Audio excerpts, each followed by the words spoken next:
연금은 많이 받으면 받을수록 좋은 거 아니냐는 질문 정말 자주 나옵니다. 실제로 많은 분들이 이런 이야기를 하고 있습니다.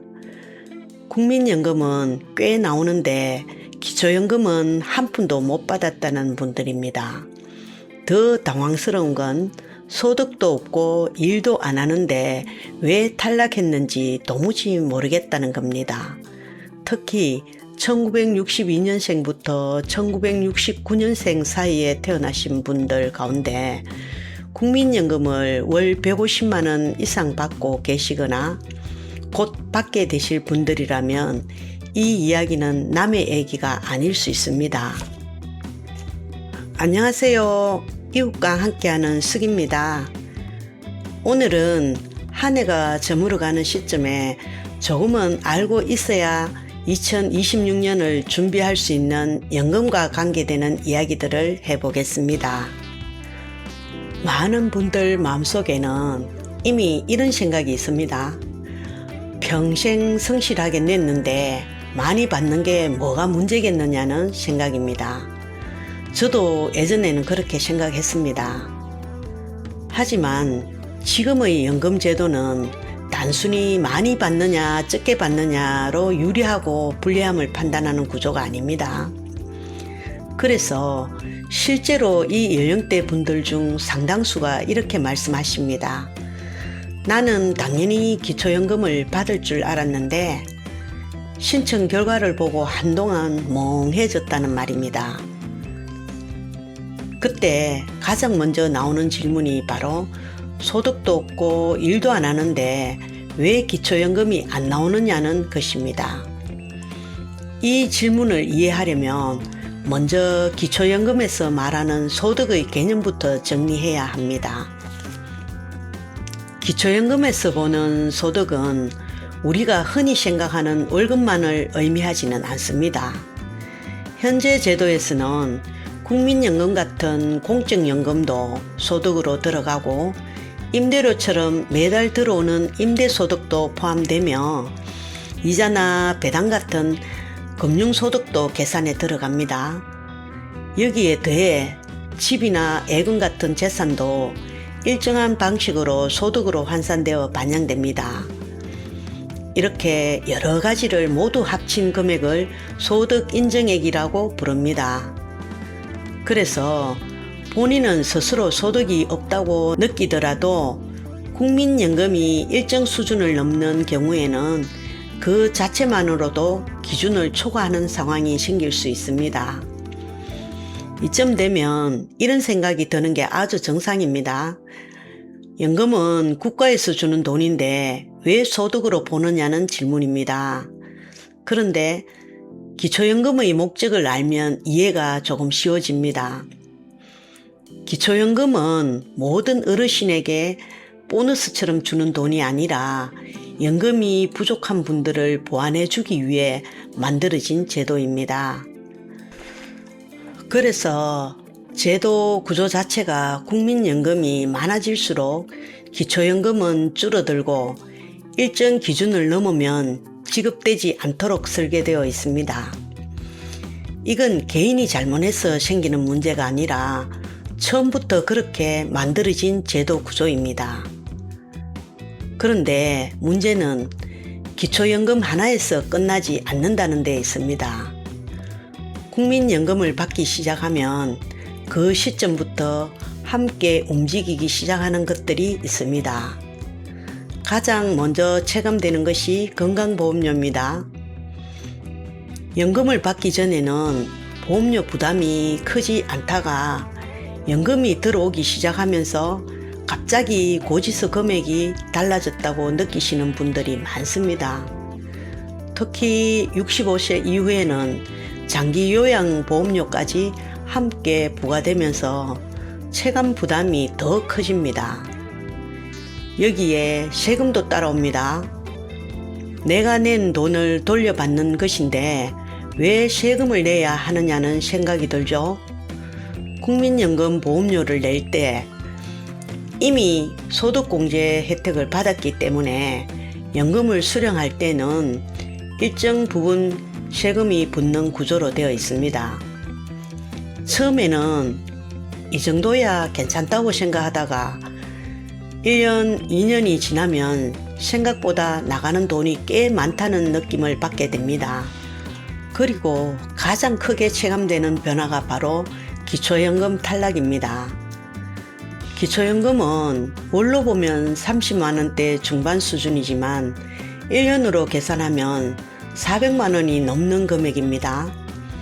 이 금액이 통째로 사라지게 되면 연금 수령액이 늘어났음에도 불구하고 생활이 나아진 느낌이 들지 않는 것은 전혀 이상한 일이 아닙니다.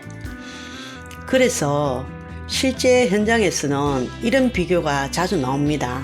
국민연금 200만 원을 받는 분은 보험료와 세금을 내고 기초연금이 없고, 국민연금 150만 원을 받는 분은 비슷한 공제를 감안하더라도 기초연금이 붙습니다.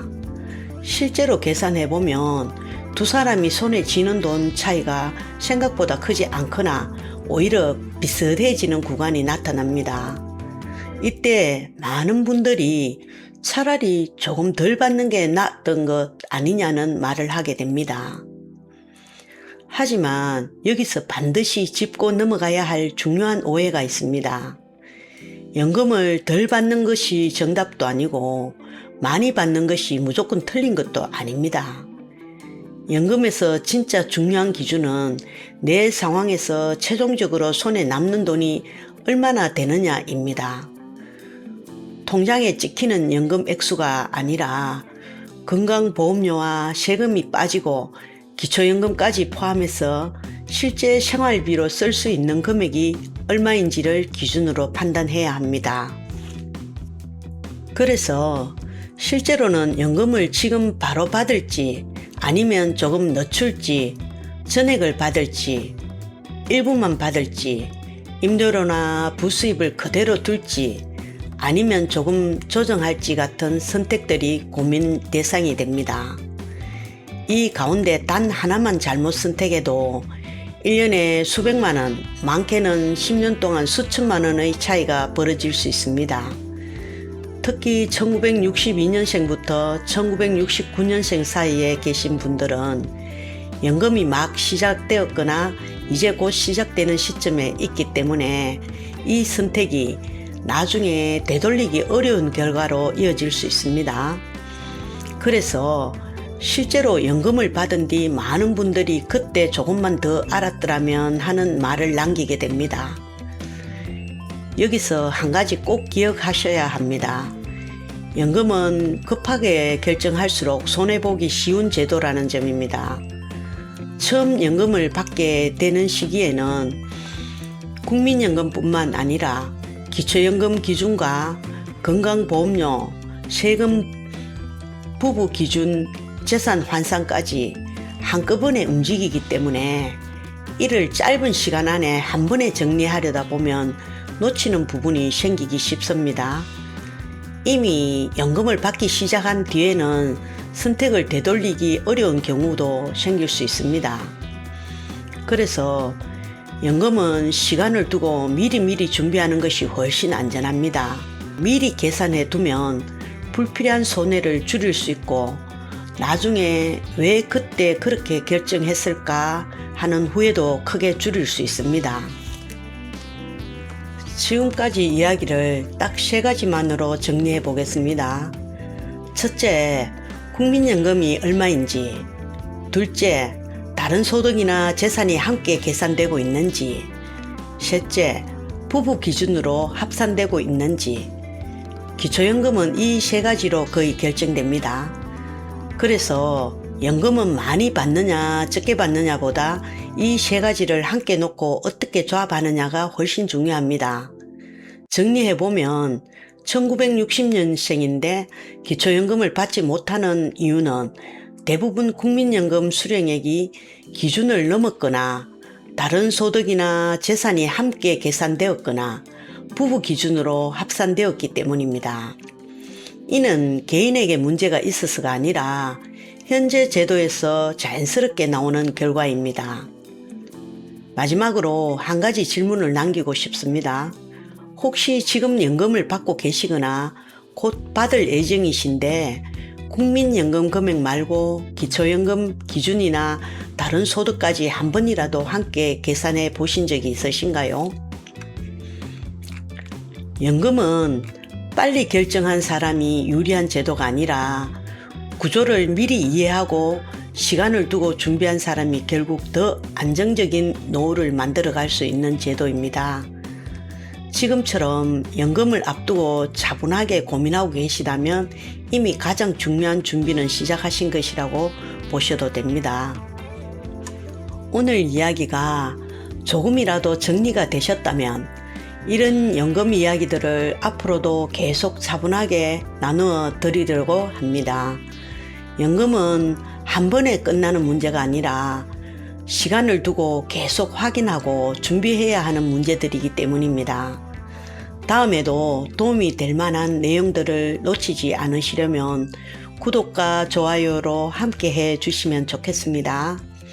이 영상이 필요하실 것 같은 가족이나 지인이 있다면 함께 나눠주셔도 큰 도움이 될 수 있습니다. 앞으로도 복잡한 연금 이야기를 가능한 한 쉽게 풀어서 전해드리겠습니다. 건강하세요.